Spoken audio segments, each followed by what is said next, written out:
Good morning.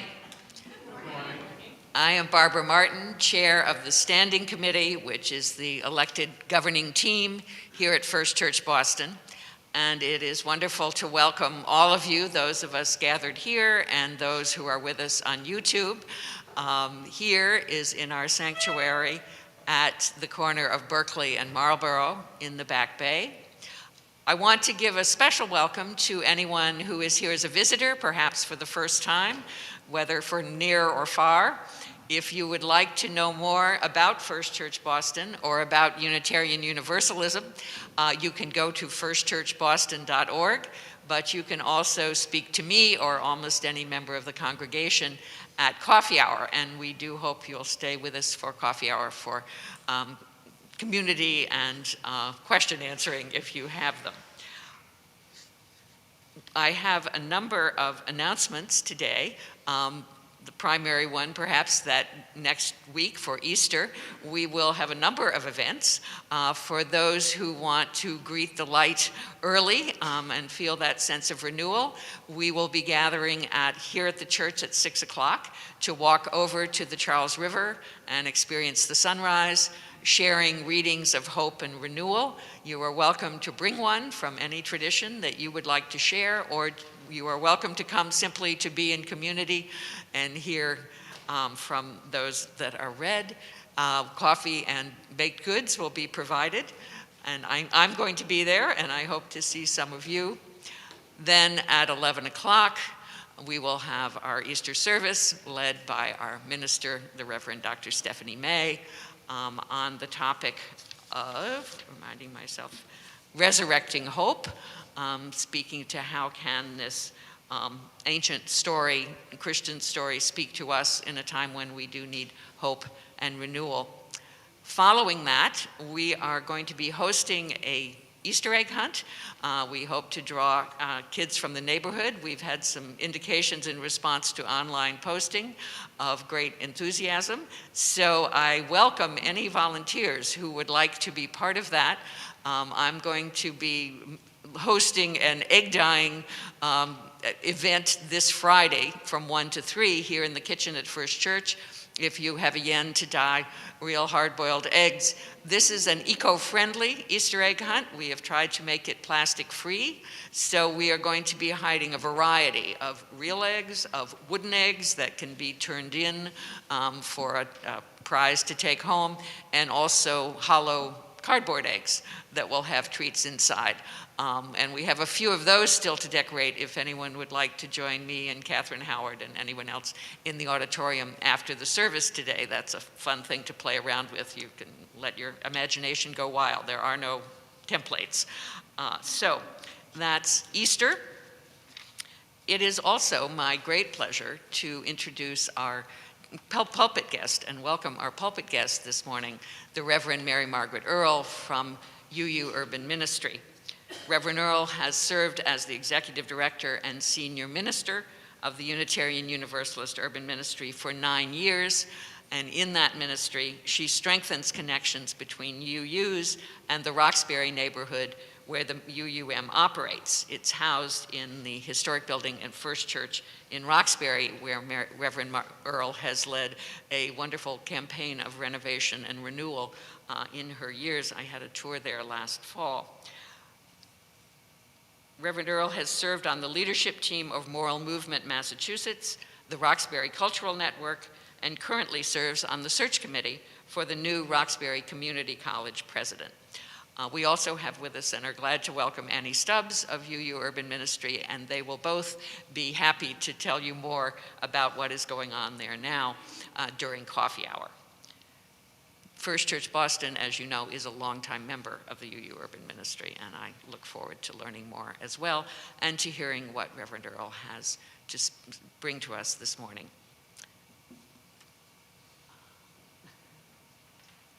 Let our worship now begin.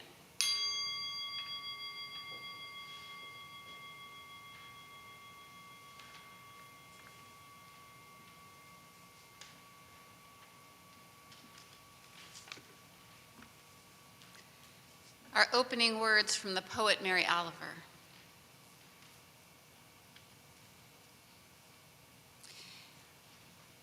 Swan. Did you too see it drifting all night on the Black River? Did you see it in the morning rising into the silvery air, an armful of white blossoms, a perfect commotion of silk and linen as it leaned into the bondage of its wings, a snowbank, a bank of lilies, biting the air with its black beak? Did you hear it fluting and whistling a shrill dark music, like the rain pelting the trees, like a waterfall knifing down the black ledges? And did you see it finally just under the clouds, a white cross streaming across the sky, its feet like black leaves, its wings like the stretching light of the river? And did you feel it in your heart, how it pertained to everything? And have you too finally figured out what beauty is for? And have you changed your life?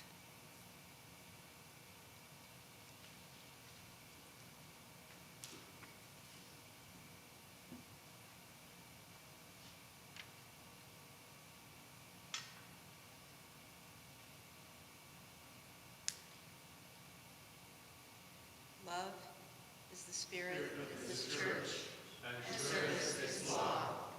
This is our great covenant, to dwell together in peace, to seek the truth in love, and to help one another. This is the time in the service when you're invited to greet one another and welcome one another into this space.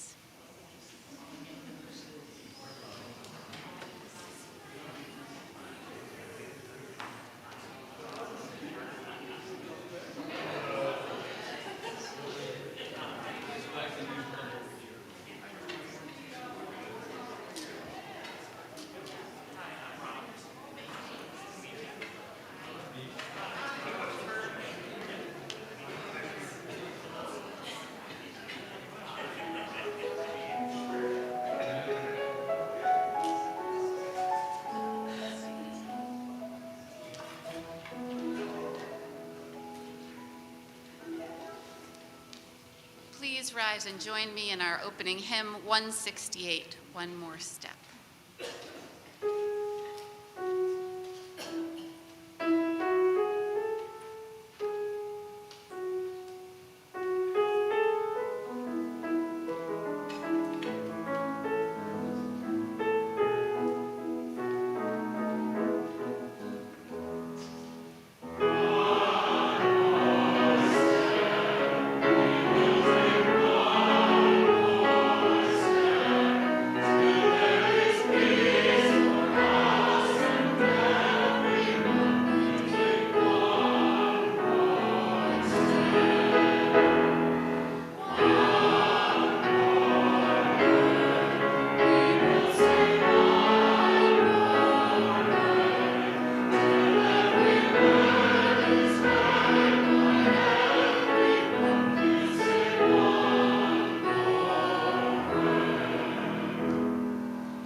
Good morning. Again, I am returning to do the Time for All Ages.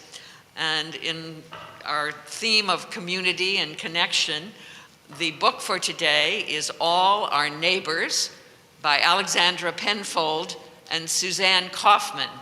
And I'm going to say right now that one of the great strengths of this book is its illustrations, which I know will not be so visible to you. So it will be in the Emerson Lounge during coffee hour, and I really do encourage you to come and take a look because it's very delightful.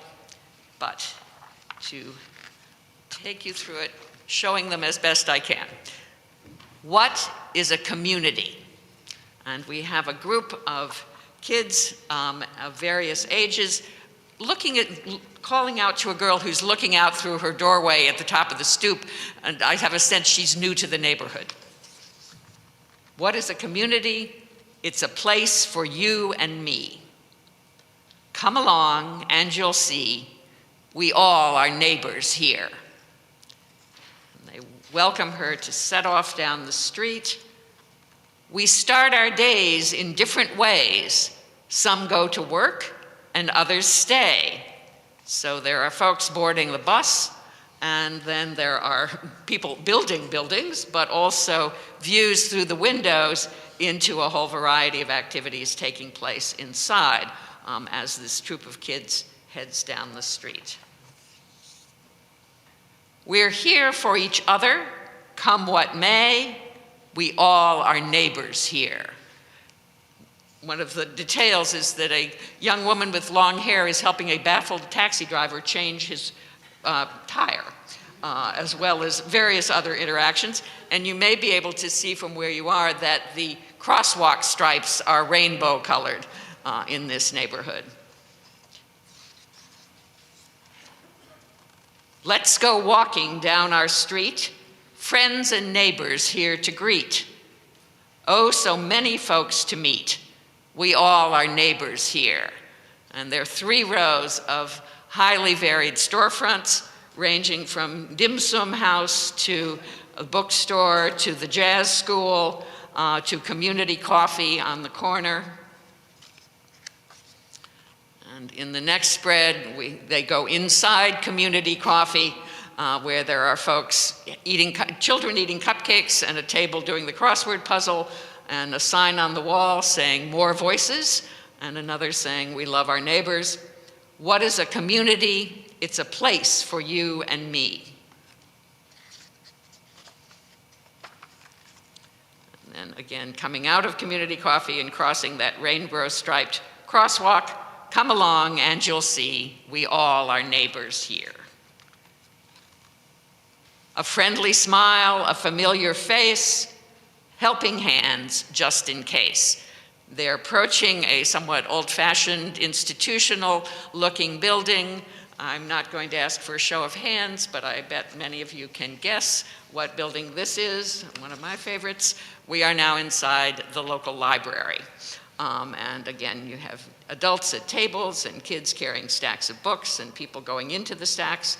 And our newcomer to the neighborhood seems to be checking out a book with a librarian here in the corner. Taking care of our shared space is the caption. And then the outdoor shared space, the park, the playground.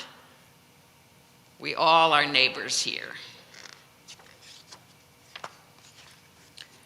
We can help each other along, building bonds that are strong, so everyone knows that they belong. We all are neighbors here. What is a community? It's a place for you and me. Various activities around the basketball court. And then it's the end of the day. You see the sun setting over Welcome Street, which is the street sign. This is our community. As the welcome wagon group parts and the little girl in the blue dress, our newcomer heads home with her book. There's the bus. We celebrate diversity. There's a place for everybody. Let's see if I can do this. We all are neighbors here. So I encourage you to come take a look.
I invite us into a time of quietness, prayer, reflection. I invite us to take a deep breath in and exhale, settle into our seats, and come fully into this place and into this moment.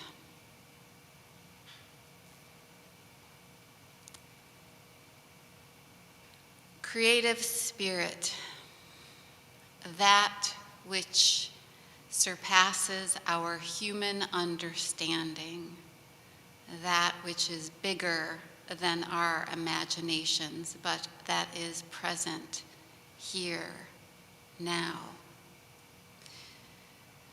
We enter into a season of holiness, a season that acknowledges deep loss and also stubborn persistence and hope. As we enter this season, we lift up all that weighs on our hearts. Heaviness, illness, struggle, worries for our families, for our city,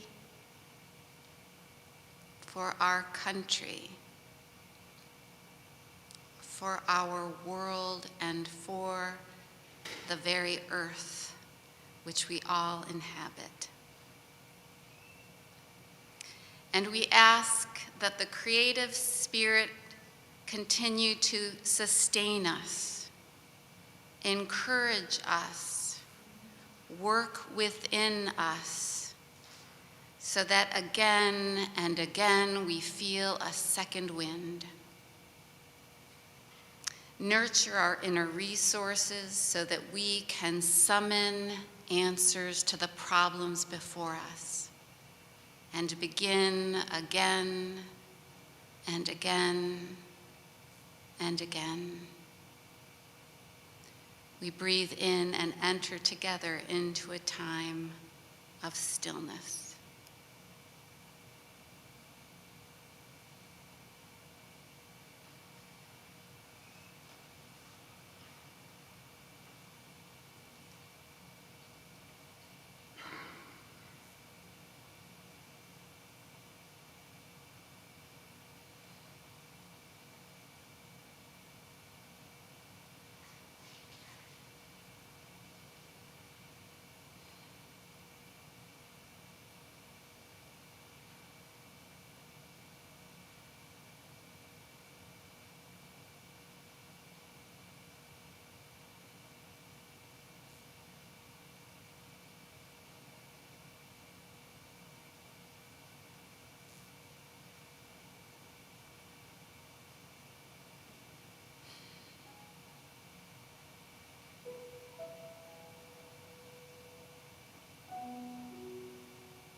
This morning's offering will be given to the UU Urban Ministry.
This morning's reading is from Cheryl Strayed.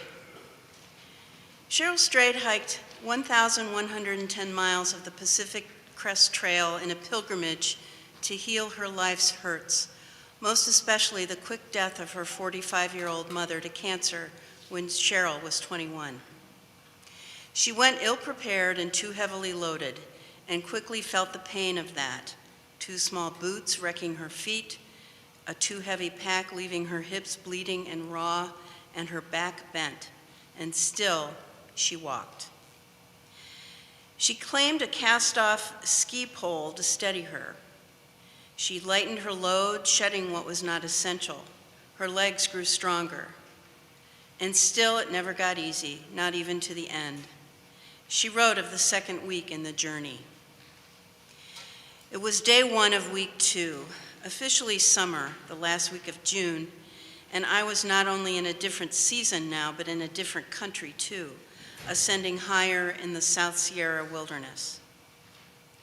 In the 40 miles between Kennedy Meadows and Trail Pass, I'd climb from an elevation of just over 6,100 feet to nearly 11,000. Even in the heat of the first afternoon back on the trail, I could feel an edge of cool in the air that would no doubt envelop me at night.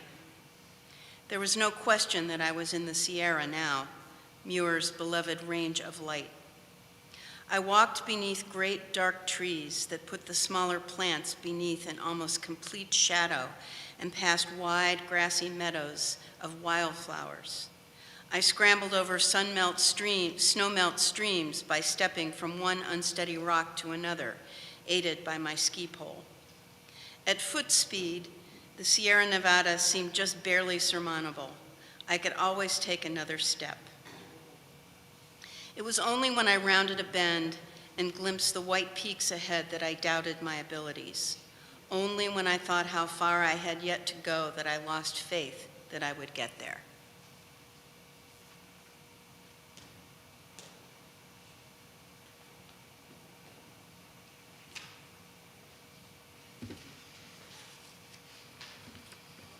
Good morning. Good morning. Thank you. It is good to be back at First Church Boston, the first time for me in several years. I am grateful to my good colleague, the Reverend Dr. Stephanie May, for inviting me to be here with you. It's so lovely to have her be in closer proximity to me now. We've worked together for many years. I celebrate your wisdom in calling her to serve First Church. Congratulations. The urban ministry where I serve, the UU Urban Ministry, and First Church have some deep historic ties. The Reverend Reese Williams, who knew him or knows of him? Many people.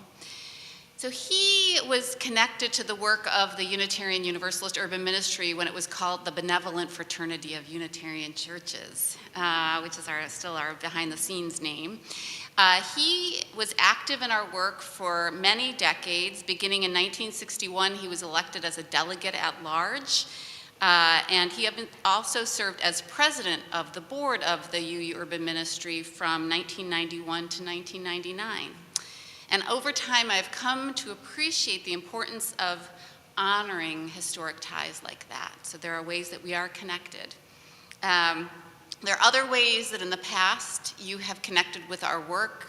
First Church was one of 3 congregations that was instrumental in creating a program at the Urban Ministry that doesn't exist any longer, but it was called Jericho Road Roxbury, and it really was planted seeds that are starting to sprout today, again, in terms of helping us think about connecting congregations that are members of the Urban Ministry with the Roxbury community.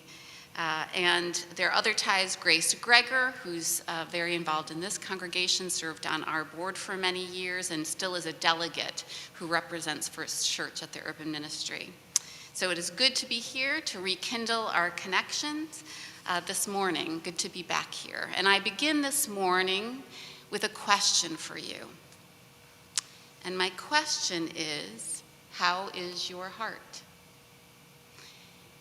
And by that I mean, how are you and how is your heart? How is your heart in the midst of bad news and hard news and challenge, in the midst of all the political world that's happening and news about climate change and all of it? How is your heart? And I lift this up and hold it as we deepen our worship together this morning. And I begin with a trip last summer when I passed through Auburn, New York, a stone's throw from my hometown in upstate. In the stunning quiet and shimmer of the Finger Lakes near Lake Cayuga's shores, I spotted a sign on Route 34 for the Harriet Tubman House. Intrigued, I stopped in. Of course, I knew Harriet Tubman, called the Moses of her people, the woman who claimed her freedom from enslavement and led others through the dark by the light of the North Star to freedom too. I remembered her image in children's books, but not much else, and certainly not that she had once lived so near my childhood places. Harriet, born Araminta Ross, on the eastern shore of the slave state of Maryland, had deep ties in Boston. She visited here many times, building a network of support and friendship that sustained her efforts to lead others to freedom. And she retired to Auburn on land from her friend William Seward, who was Lincoln's Secretary of State and an Auburn son. The AME Zion Church bought her home and is restoring it as a landmark, and the day I visited, an AME pastor led a tour of the property, sharing the contours of Tubman's life 110 years after she died there. A half hour of stories inspired me to learn more, and so I read 2 biographies and Googled details endlessly. The details of her life made the madness of enslavement more vivid and real. Stories like how she was rented out as a 5-year-old child to tend to a white newborn on another plantation and was beaten if the baby awakened and cried in the night. How as a small child she sneaked a sugar cube and had to hide in a pig pen for days to avoid the violence awaiting her as punishment. And of the brain injury she suffered when an enslaver hurled a metal weight at another enslaved person and struck her in the head. Some have theorized that the vision she had of God calling her to her daring work resulted from that injury. And how Harriet, as she renamed herself, rose out of this insane system and claimed her freedom. Left her family, a beloved husband, all that she knew to arrive in Philadelphia. She walked a long way to the city of freedom. And yet more than that, what grabs hold is this, how Harriet, 5 feet tall, unable to read or write, with few resources, by grit and will and savvy, risked recapture and re-enslavement and death again and again in order to lead others to freedom. By foot and by night, she made this dangerous, cold, terrifying journey again and again and again.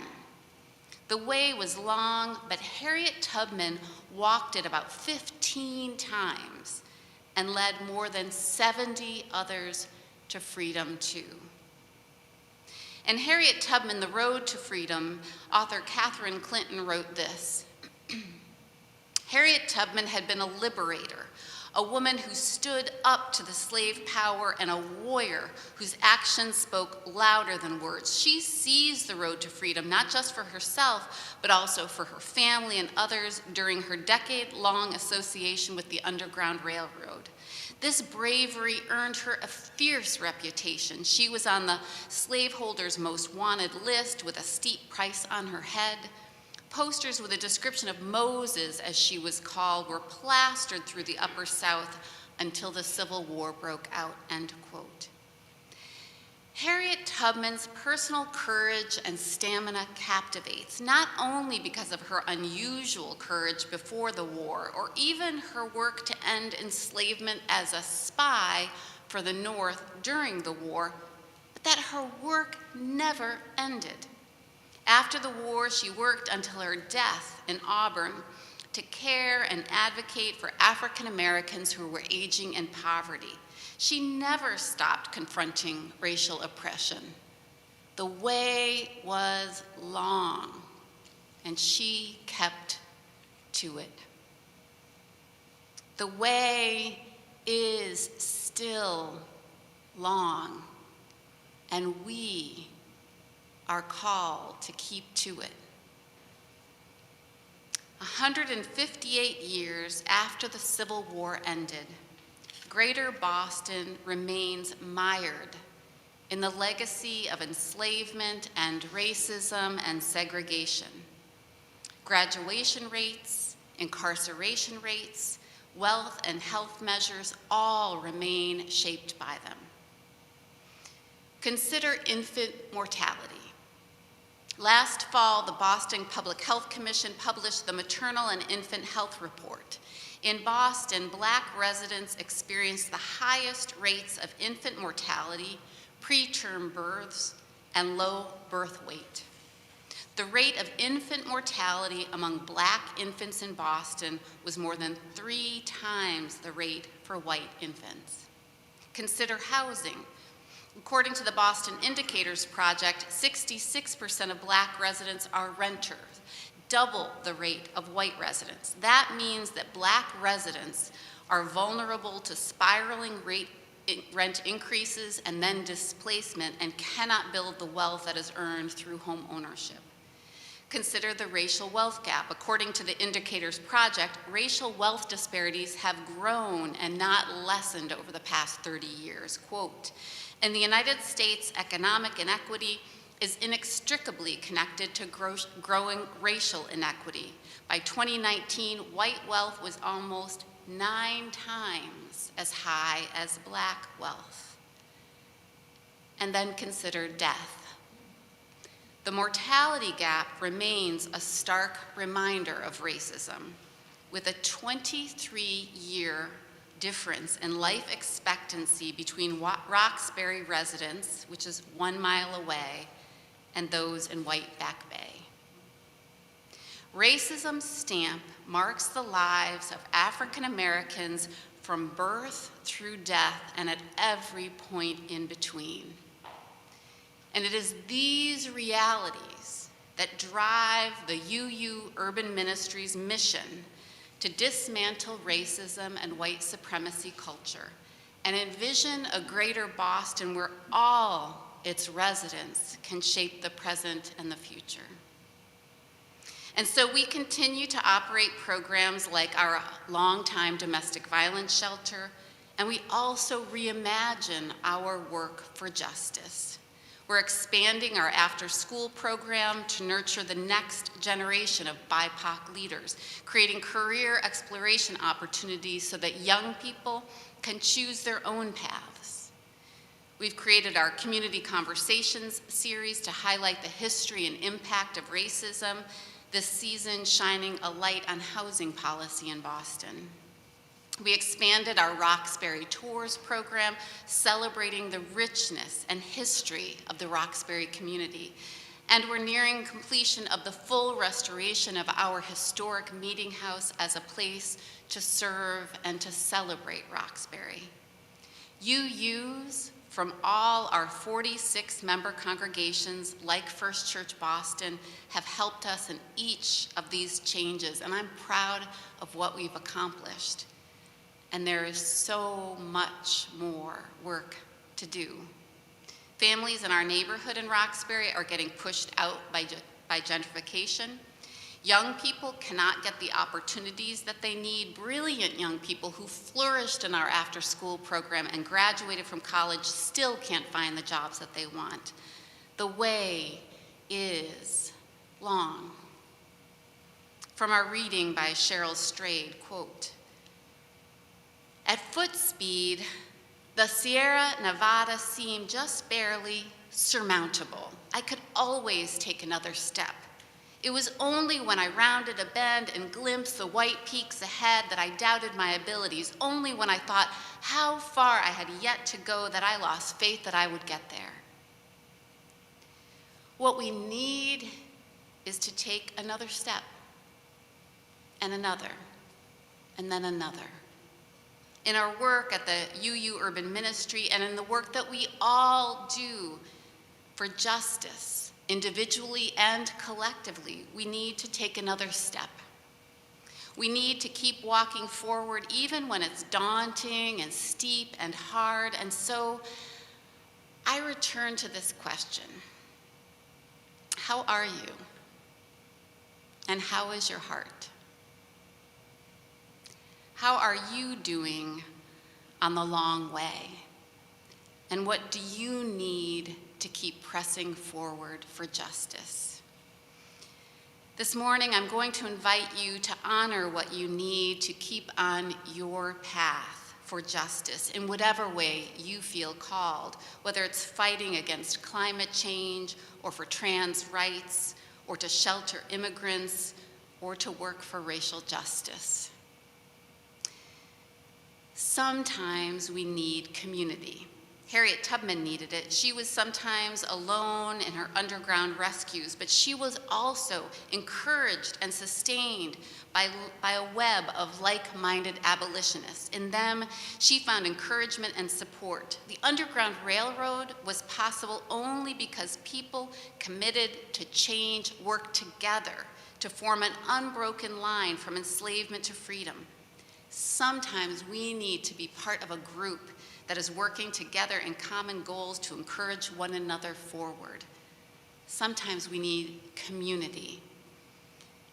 Sometimes we need silence and to nurture our inner spiritual lives, to put down our cell phones and the pinging and the buzz and the dizzying array of headlines and just breathe and connect with that which is bigger than we are. Sometimes we need to nurture the spiritual. Sometimes we need to remember that we are enough. What we offer, our gifts, our talents, are fully sufficient for our call. Harriet couldn't read or write. She had few material resources, but she was smart and cunning and had charisma. She used her gifts. What gifts do we bring to the changes that we seek? Artist, activist, builder, speaker, organizer, dancer, listener. Sometimes we need to remember that we are enough. And so this morning, I invite you into a communion for the activist heart. To breathe in for a moment and connect with what we need for the next step. Community, spirit, grounded in ourselves. So I'm going to invite you in a moment to come forward to select from one of 3 baskets that we're going to have up front. And I'm going to explain them in just a moment.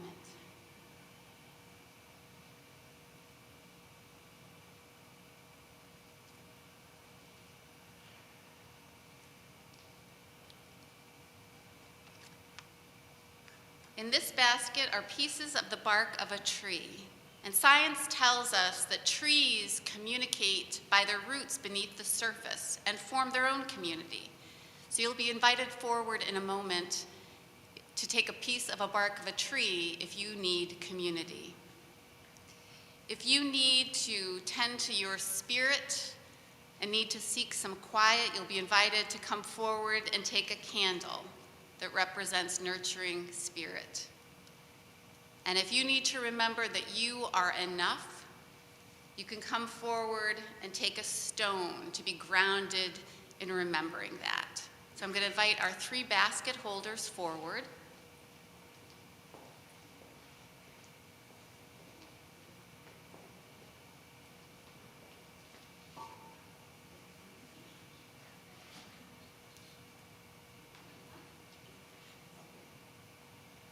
So I'm going to invite you to step forward, come down the center aisle, and to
The way is long, and we must keep going, even when it's muddy and steep and rock-strewn and when we're tired.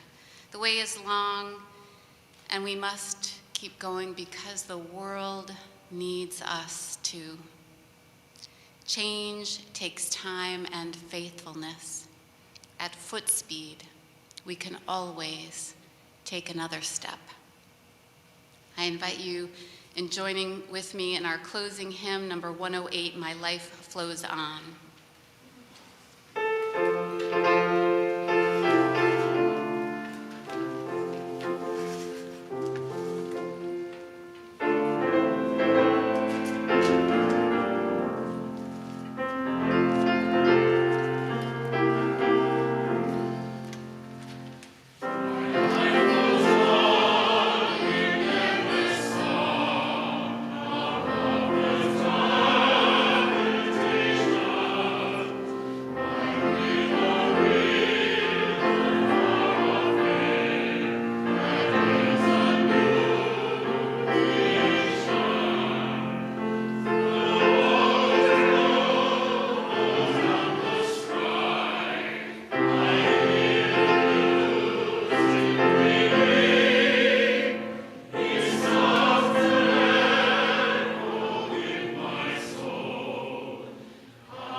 We extinguish this flame, but not the light of truth, the warmth of this community, or the fire of commitment.